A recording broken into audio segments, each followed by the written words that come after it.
Magandang hapon mga kapuso, ito na naman pong muli ang inyong lingkod upang maghatid ng mga kapanapanabik na ganap dito sa episode ng Abot Kamay na Pangarap.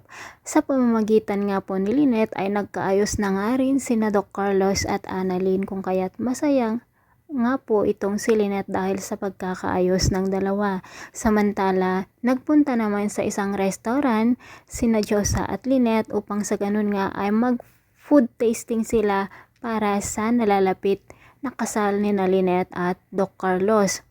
At nandoon na naman po si Bruhildang Moira kasama si Nerissa, at nang makita nga po niya si Lynette ay nakaisip na naman po ng hindi magandang gagawin dito sa pagkain na ititesting ni na Lynette.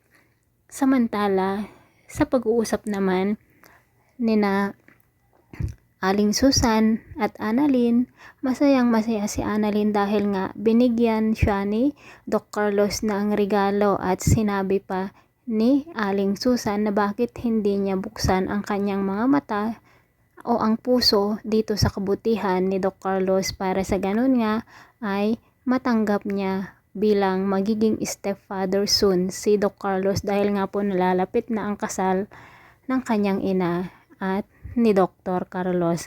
Samantala, meron naman pong pasyente sa AIDS rates na kung saan nga po ay mayroong malubhang sakit, at ang naka-assist nga po dito ay walang iba kundi si Annalyn at Doc Lindon.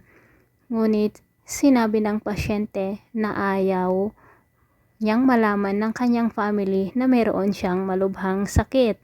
At syempre, magagamot na naman ito ni Annalyn at Doc Lindon dahil nga po magagaling silang doktor.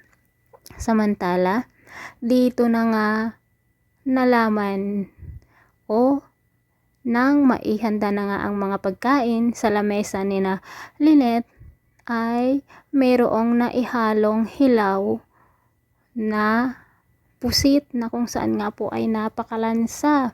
At sinabi na nga ni Moira na kagagawa niya ito dahil nababagay daw kay Lynette ang malalansang pagkain. At hindi nga nagustuhan ni Lynette ang ginawa ni Moira, kung kaya't ibinato nga niya kay Moira ang pusit na iyon na napakalansa. Dito naman sinabunutan ni Moira si Lynette at biglang dumating nga si Doc Carlos, kung kaya't ipinagtanggol niya si Lynette at sinaktan nga niya si Moira. Buti nga sa'yo yan, Bruhildang Moira. Wala ka na talagang inisip na mabuti, puro kasamaan ang yung nasa utak. Ay nako, kudos sa'yo Doc Carlos dahil sa ginawa mo kay Moira. Maraming salamat po sa panonood. Bye-bye.